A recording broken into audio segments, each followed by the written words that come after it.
Now online world. I am Jen Miranda and you're watching Expert Talk Online.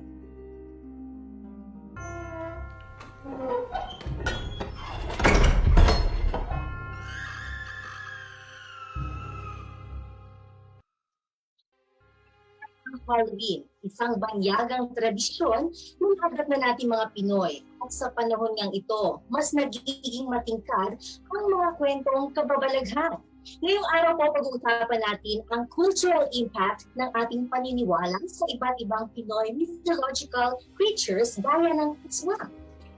Usapan po tayo ngayon mga kaibigan at upang gabayan tayo sa isang makasiyensyang talakayan tungkol dito. Makakasama po natin ngayong araw si Dr. Nestor Castro, isang cultural anthropologist na bihasa sa pag-aaral na ito.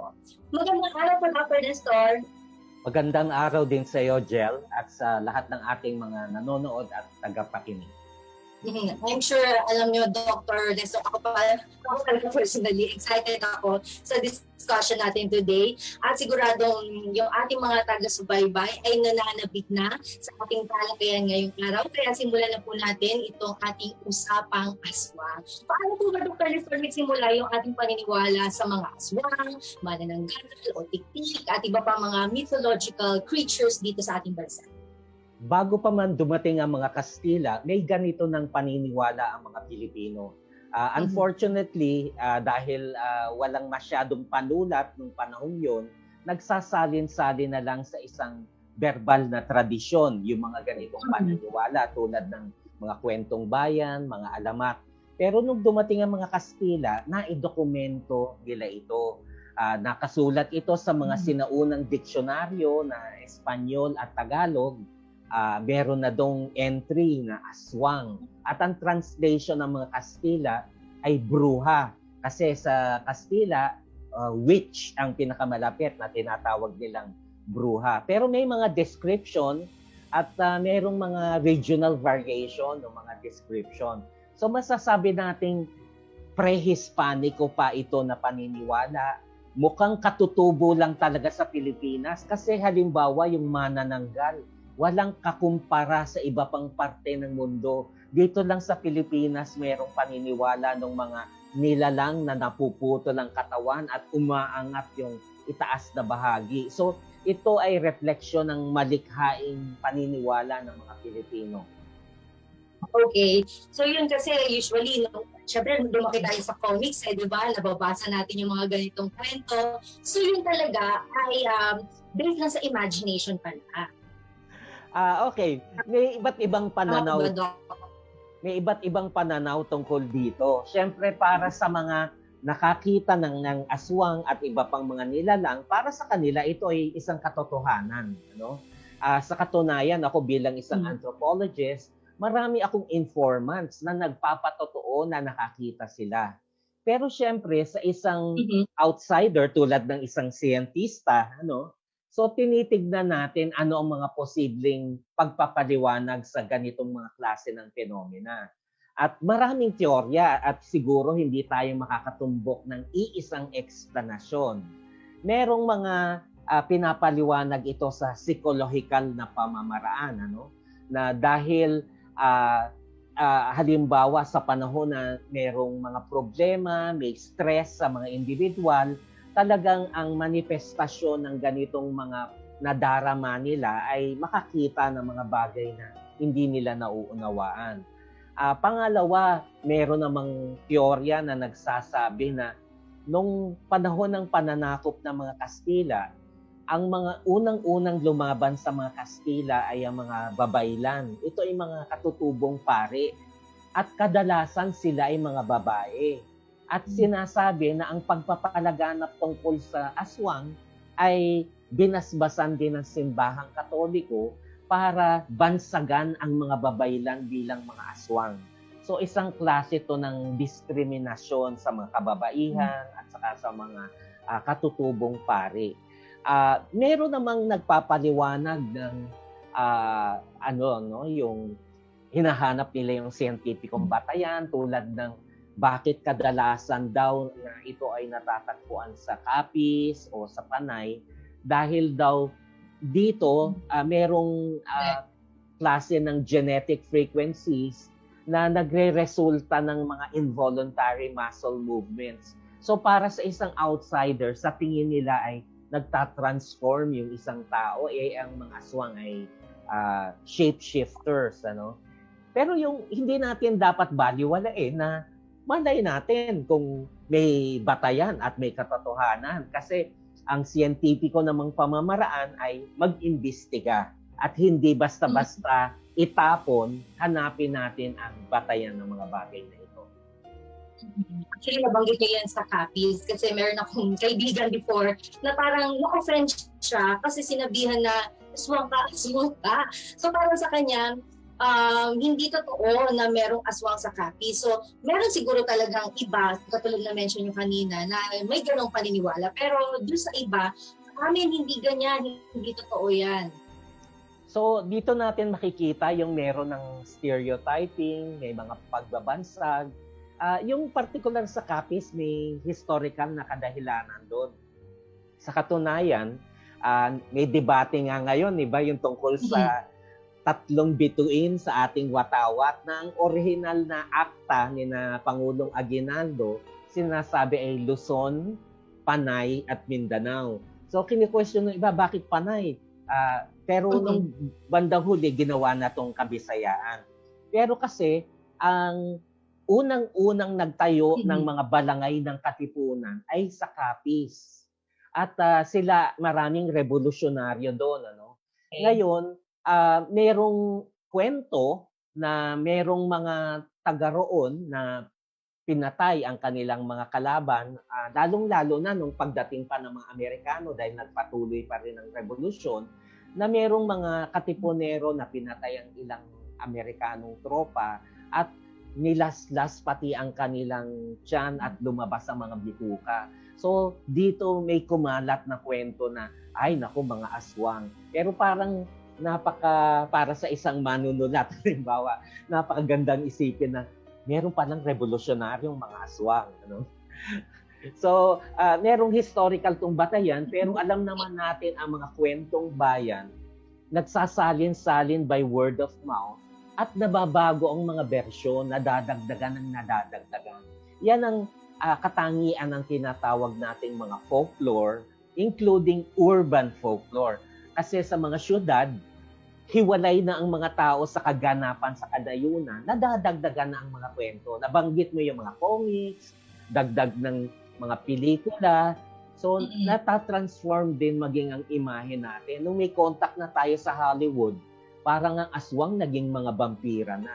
So, ito yung mga transformation. Pero dito, Vanessa, may sarili kayong experience dito sa mga ganitong mga creatures, mga aswang, tik-tik, mga malananggal, kung meron man.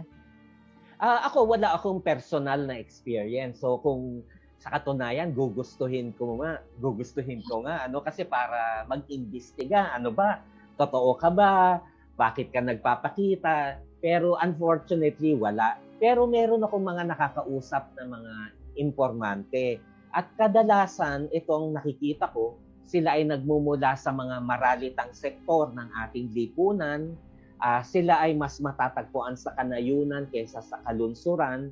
Kung matatagpuan man sa kalunsuran, sila ay mga dayo o kaya yung kanilang mga ninuno ay dayo dito sa mga lungsod.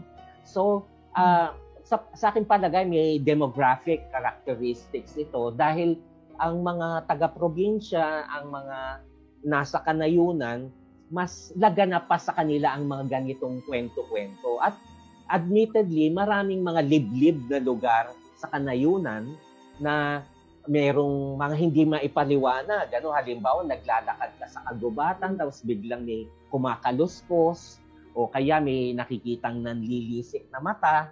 Hindi natin alam kung mata yun ng mabangis na hayop, pero nagsasalin-salin ang mga ganitong kwento. So, yung iba naman, ang pagpapatotoo nila sa akin, talagang eksakto na halimbawa may nakita silang babae raw na naglalakad, tapos sinundan nila kasi mukhang magandang babae, tapos pagliko sa kanto, ang nakikita na nila is isang asong itim na wala na yung babae. Okay. So, unfortunately, kaming mga anthropologists kasi, hindi namin layunin na ipaliwanag yung mga phenomenon mismo. Ang layunin namin, unawain ang paniniwala ng mga tao. Kasi ang bawat kultura may kani-kaniyang tinatawag na worldview, ano? Kung paano nila ini-interpret ang mga nangyayari sa kanilang paligid.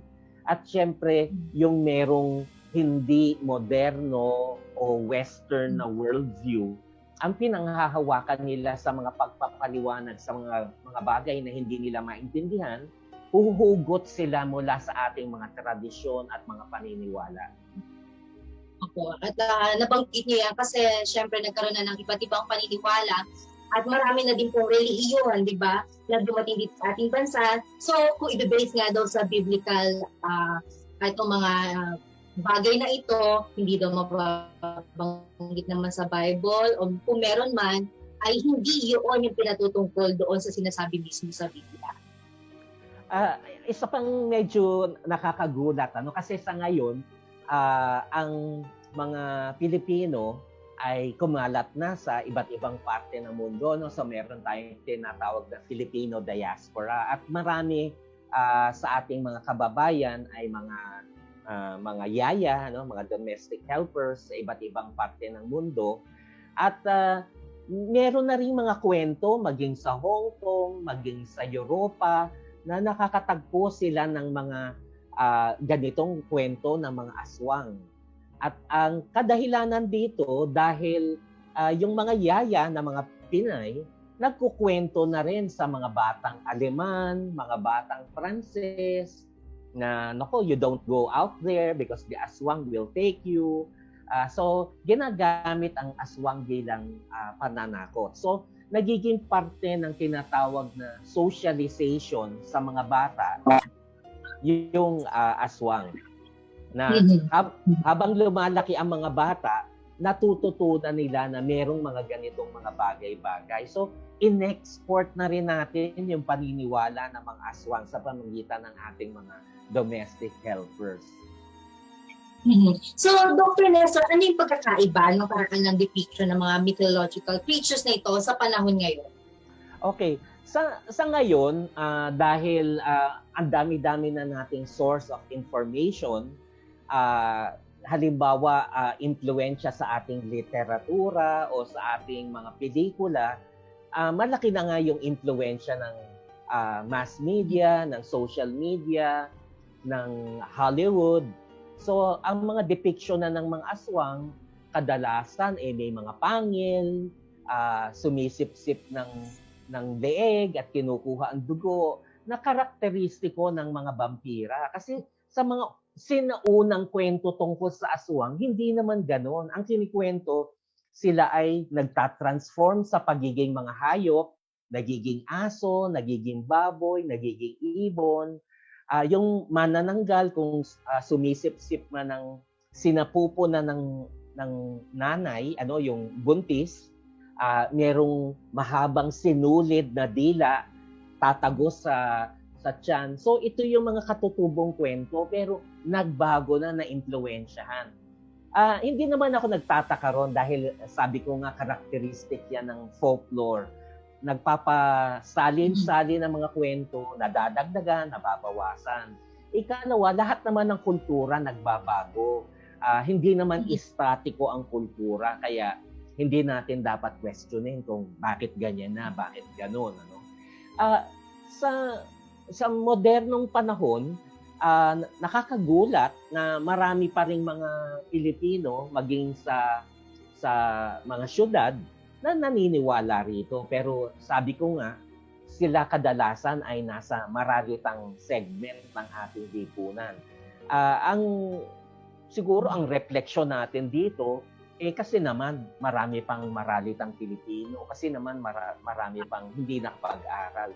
So, habang nagbabago rin ang kanilang kalagayan, sa aking palagay ay unti-unting mababawasan ang mga ganitong paniniwala. Pero hindi naman totally mawala, kundi matransform sa bagong mga paniniwala. Kasi sa Yes. panahon ngayon ng internet, sa panahon ngayon ng cellphone, ang mga napapanood ko halimbawa sa ilang depiction sa social media o sa TV, yung meron nakakakita na sila ng mga aswang o multo mula sa kanilang TV screen, o kaya magse-selfie sila tapos may kasama na sila sa likod. So, nagkaroon na naman ng pagbabago ng paniniwala dahil sa pagbabago ng teknolohiya. Para nag-level up nga, di ba? Oo, high-tech na rin sila. Okay, so Dr. Nestor, ito naman, lipat tayo dito. Isa pa sa mga masasabi nating Pinoy na paniniwala. Ito pong tungkol sa anting-anting. Paano po ba ito nagsimula? Okay. Yung anting-anting ay napakakatutubo rin sa Pilipinas. Bago pa man dumating ang mga Pilipino, meron ng ganitong paniniwala ang mga sinaunang Pilipino. At noon, mas generic pag sinabi mong anting-anting, ito ay mga kapangyarihan na hindi kapangyarihan ng tao, kundi nakuha nila sa kalikasan, halimbawa.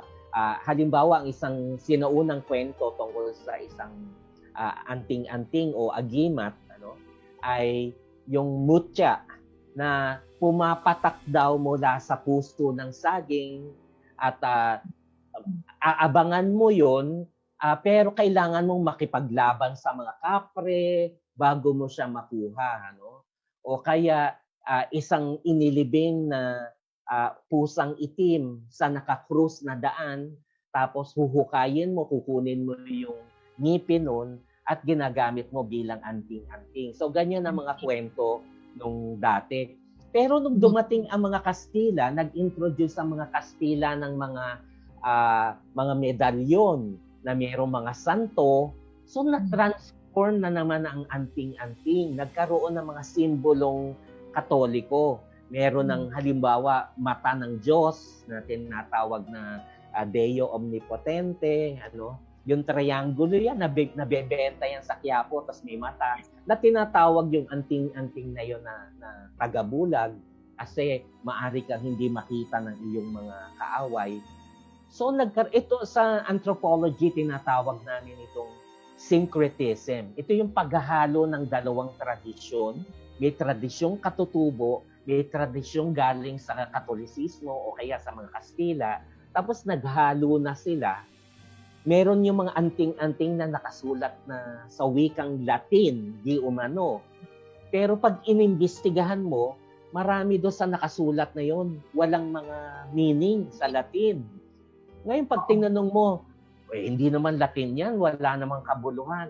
Sasabihin nila, sikretong lengguwahe nga yan. Tanging ang may kapangyarihan lang ng anting-anting ang makakagamit nito. So, yun ang naging klase ng paniniwala ng mga Pilipino. At marami tayong mga dating mga kilalang tao, kabilang na ang mga bayani, kabilang na ang mga tulisan, na gumagamit ng mga anting-anting. Isa sa pinakakilala siyempre na tulisan, halimbawa ay si Nardong Putik. Gumagamit sila ng sikat lalo na sa Cavite hanggang sa ngayon, merong produksyon ng mga anting-anting. Pero yung amulet per se, wala yung kapangyarihan. Sinasabi doon, pinapakainan siya ng mga dasal. Merong mga kalakip na orasyon. At yun yung sikreto kasi hindi lahat nakakaalam nung ano yung mga orasyon na yun. Okay. So, nabanggit nyo kasi, sir, ako ay andito po ako sa Cavite at talagang marami na akong narinig na ganyang kwento. And personally, yung pong lolo ng aking husband ay naniwala sa mga ganitong paggamit, yung mga agimat. Kasi parang lumalabas, nagkaroon sila ng superpower, humaba yung buhay nila dahil parang nakalulok sila. Parang gano'n po, di ba? Meron yan, nalululon. Anting, gano'n yun, di ba, Doc? Oo, yes. Pero banggitin ko na naganap itong practice na ito, bagamat alam natin Cavite isa sa mga sentro, pero naganap ito sa buong Pilipinas. Sa katunayan, maging sa mga kapatid nating Bangsamoro, mga Muslim, sasabihin ng mga naniniwala sa Islam, ay haram yan sa amin, bawal yan. Pero merong ilan sa kanila, meron ding anting-anting, pero nakasulat naman sa wikang Arabo, sa halip na sa wikang Latin, ano? Kasi laganap yan na practice sa Southeast Asia. Halimbawa nga, yung terminong agima ay tinatawag namin sa linguistics na cognate ng Malay word na azimat. Ano? Ang tawag nila doon, azimat sa Malaysia, sa Indonesia. So, ibig sabihin, laganap na practice ito dati sa buong Timog Silangang Asia. Pero nagkakaroon na lang ng regional variation yung mga paniniwala. Nabanggit niyo pala, may tuloy-tuloy pa rin yung production hanggang sa panahon na to. So, ibig sabihin, sa anting-anting, dito pa rin sa atin. Yes, oo. At meron pa rin market. Halimbawa, sa Quiapo na lang, labas ng Quiapo, so nakakagulat. Ang Quiapo Church ay isang simbahang Katoliko, pero sa labas ng simbahan, may mga nagtitinda ng mga anting-anting, pati na rin mga halamang gamot. Ano? So, tinotolerate ito ng simbahan, hindi naman sila pinapalayas.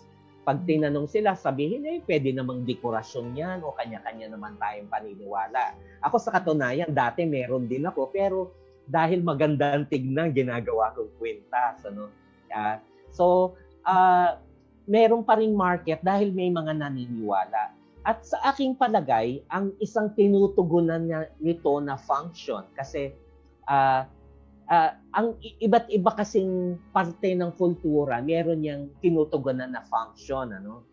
Meron, halimbawa, may mga tinutugunan na para sa ating pangangailangan tulad ng pagkain, pananamit, tirahan, ganyan. Ano? Pero ito, ang tinutugunan na function ay ang pangangailangan ng tao ng seguridad. Sa panahon ng merong pagkakaba, sa panahon ng alanganin, hindi mo alam anong mangyayari sa hinaharap. Ngayon, panahon ng pandemya, ano?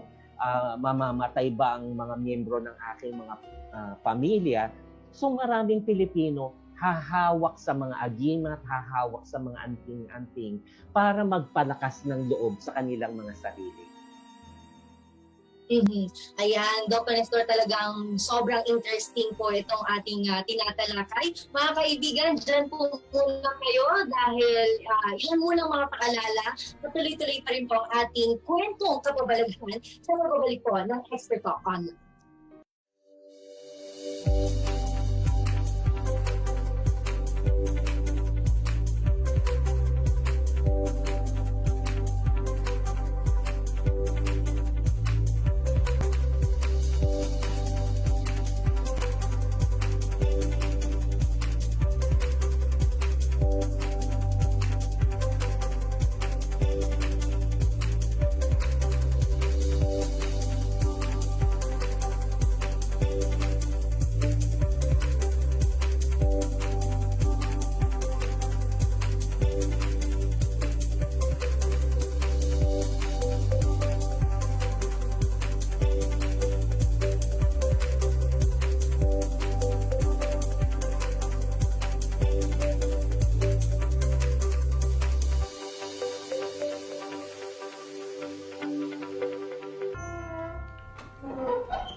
Nagbabalik po ang Expert Talk Online. Kanina po tinalakay ni Dr. Nestor ang pinagmulaan ng ating paniniwala sa mga aswang at anting-anting. Ngayon po mga kaibigan, aalamin naman natin kung paano ito nakaka-apekto sa ating pamumuhay.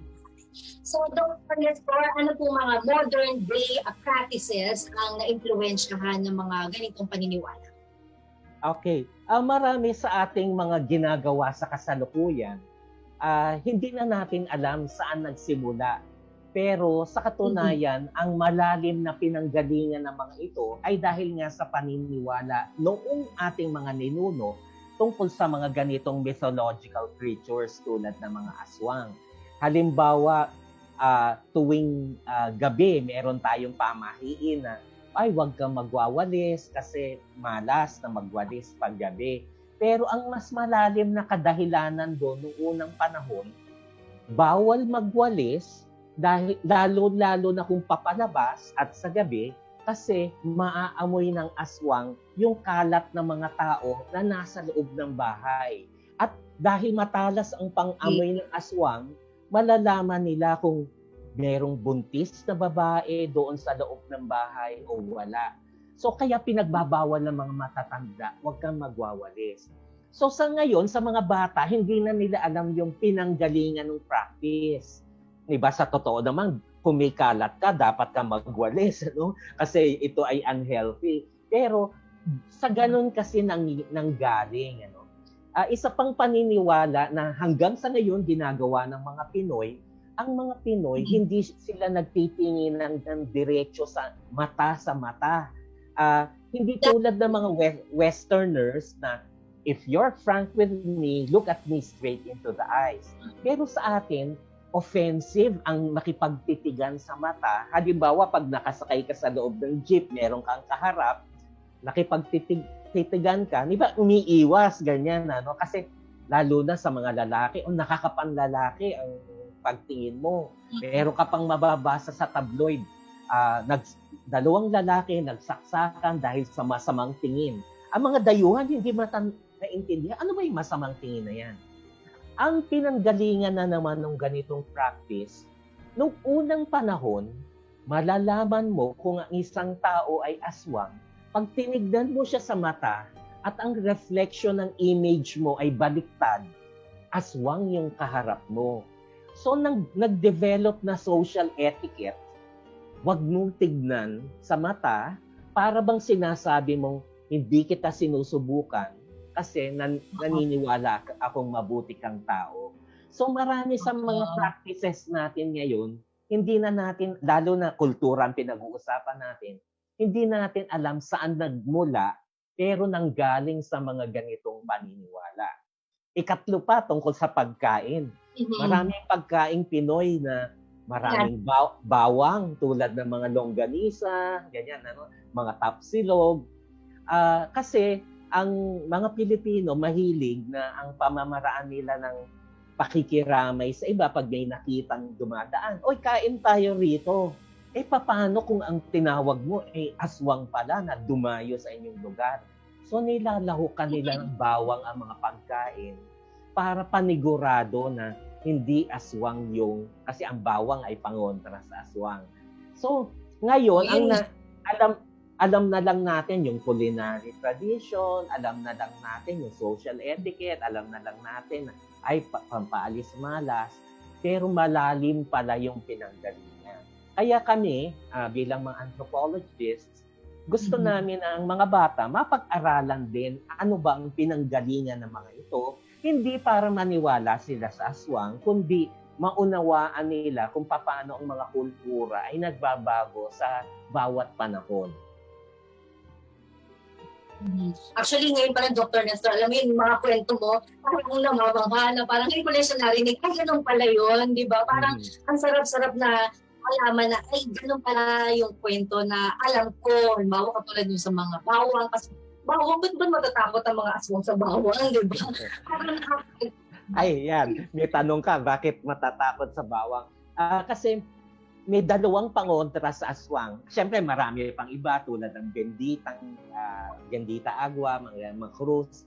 Pero may dalawang pinapaniwalaan ng mga Pilipino pang saboy nila sa aswang. Asin at bawang. Aswang. Asin, bawang. So parang ang pangontra ay hatiin mo ang aswang, hatiin mo ang asin, hatiin mo ang bawang. Aswang. Yon. So dapat banggitin na kahit pa man nagaganap ang mga modernisasyon, nagpapatuloy ang mga ganitong paniniwala at hindi ito unique sa Pilipinas. Maging sa New York, maging sa Tokyo, meron naman silang mga superstitious beliefs. Ano? Halimbawa, sa mga building, walang 13th floor kasi malas ang 13th. Siguro, marami naman sa mga modernong tao, hindi na naniniwala doon. Pero out of respect sa katutubong kultura nila, ginagawa pa rin nila. O kaya malas na makakita ng pusa na tumatawid, pusang itim. Ano? o kaya lumakad sa ilalim ng hagdanan. So, meron ding mga superstitions maging sa mga bansang abante na, ano, nagpapatuloy. Sa katunayan, hindi binubura ng modernisasyon ang mga katutubong paniniwala. Tina-transform lamang ito. Pansinin natin ang Japan. Ang Japan, napaka-modernong lipunan, ano? Napaka-advanced ng technology. Pero pagdating sa kanilang kultura, napaka-traditional pa rin. So pwedeng mangyari na ipagsabay. Siguro ang challenge sa ating mga Pilipino, alin sa ating mga katutubong paniniwala ang maituturing nating harmful, therefore dapat na nating itapon. Pero alin ang pwede pang manatili sa modernong panahon, sa aking palagay, hayaan lang. Ano? Kasi parte yun ng ating mga tradisyon, paniniwala, kultura. Pero yung mga harmful tulad ng merong paniniwala noon na halimbawa kung mabaho daw ang paa ay ihian mo, ano? Pero alam natin, maaring lalo na kung may sugat, ay maaring makasama ito, ano, sa isang tao. So yung mga ganong practices, siguro itapon na natin. Pero yung mga practices na neutral o kaya beneficial, hayaan natin. Magbanggit ako ng isang beneficial. Kasi ang aswang, isa sa mga tina-target, di ba, ay mga buntis. Di ba? Huwag kang lalabas sa gabi kasi baka kunin ka ng aswang. Tama naman na dapat mag-ingat ang mga buntis, lalo na sa gabi. Maaari silang madulas, maaari silang makunan. So yung mga ganitong klase ng pananakot, hindi man sinasadya, nakakatulong doon sa isang buntis na maprotektahan siya. So, saan ba may mga libro na ganito yung mga nakasulat, katulad ng mga paniniwala na nabanggit natin? So, paano ba maituturo ito sa mga estudyante, sa mga paaralan? Paano po yung kahalagahan na maipasa natin to sa present generation o sa mga susunod pang henerasyon? Tungkol sa mga libro, meron mga kalat-kalat, ano? Hindi komprehensibo. Meron ako nakita mga libro tungkol sa anting-anting, halimbawa. Siguro ang isang challenge, kasi marami sa ating mga inspirasyon, lalo na sa modernong panahon, nanggagaling sa kanluran. Ano? Halimbawa, nabanggit mo kanina yung tungkol sa Halloween. Ang Halloween, Western na konsepto, yung merong kalabasa, mga ganyan, ano? May trick or treat. Meron naman tayong mga katutubong paniniwala tulad ng yung pangangaluluwa. Yan ay ginagawa din tuwing undas, nagbabahay-bahay, parang trick or treat din siya.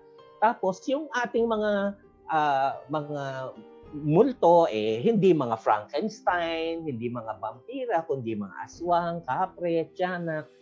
So sa aking palagay, yung mga katutubo nating kwento, pwede pa rin ituro sa mga bata, pero hindi para manakot sa mga bata, kundi magbigay ng mabuting asal. Halimbawa, paano nananaig ang kabutihan kaysa sa kasamaan, mga ganyan na klase ng kwento.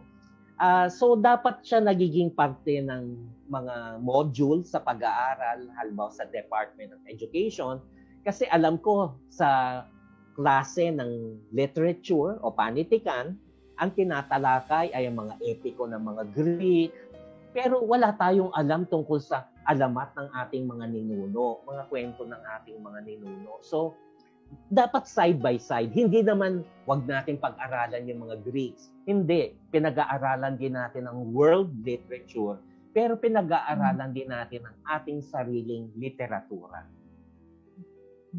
Alright, Dr. Nestor, alam niyo, gusto ko pa kayong makakwentuhan sa mga susunod na pagkakataon siguro, di ba? Marami pa tayong mga gusto pang malaman tungkol sa mga ganitong talakayan, pag-uusapan natin yan. Dr. Nestor, baka meron pa kayong mga huling paalala para sa ating mga taga-subaybay na sa inyong pagkakataon.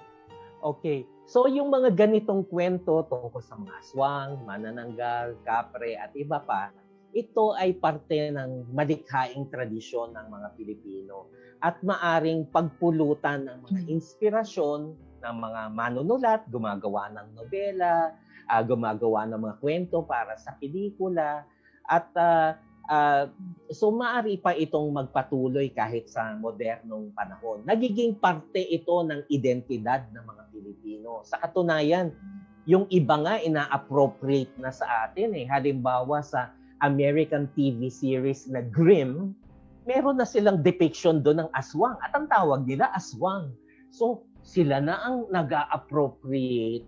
Sana tayo naman din ipagmalaki natin yung sa ating sariling mga kwento. So ito ay hindi mahihiwalay na bahagi ng ating kultura at dapat ipagsalin-salin maging sa mga bata para naiintindihan nila saan nanggaling ang ating kultura at bakit ganito ang ating kultura sa kasalukuyan. Alright, thank you so much po Dr. Nestor sa lahat ng naibahagi niyo sa amin, mga paglilinaw din tungkol sa ating mga kultura at tradisyon. For sure, marami mga kabataan din po nakasubaybay sa atin at naging interesado sila sa ganitong mga kwento at kaalaman. Once again, maraming salamat po. Ayan po mga kaibigan na kasama natin, si Dr. Nestor Castro, isang cultural anthropologist. Ang mga paniniwala sa mga mythological creatures gaya ng aswang ay hindi lamang panakot. Maganda rin pong tingnan ang kontribusyon nito sa kabuuan ng kulturang Pilipino. Hanggang sa susunod na Miyerkules mga kaibigan, magsama-sama po tayo alas 5 ng hapon sa DOSTV Facebook page at YouTube channel. At may simulcast sa cbrc.tv sa Carl E. Balita Facebook page and YouTube channel. Mga bagong kaalaman tungkol sa siyensya at teknolohiya ating pag-usapan sa isang makabuluhang talakayan with the expert. Ako po si Jel Miranda and this is Expert Talk Online.